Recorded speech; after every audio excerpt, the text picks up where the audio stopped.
Hey there, and welcome to Classkick. Need a place to start? The assignment library includes ready-to-use activities across multiple grade levels and curriculum areas. There are two places you can go to access the assignment library. First, you can click on your name in the left menu and choose Templates and Libraries. The second place you can find it is by clicking the Create New button in the top right and choosing Browse Assignment Library.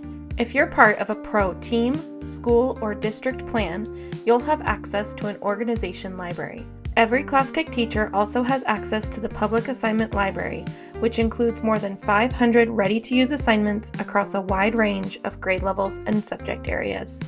You can browse by subject or grade band, or use the search bar to discover activities that fit what you're teaching.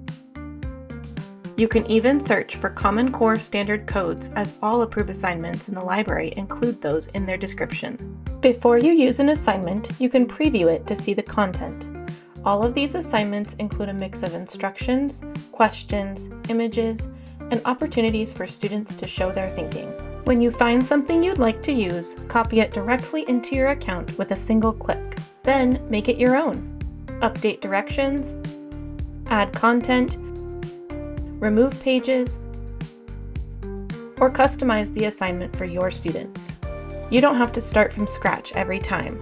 Browse, copy, customize, and get great learning experiences into students' hands faster. Learn more at classkick.com.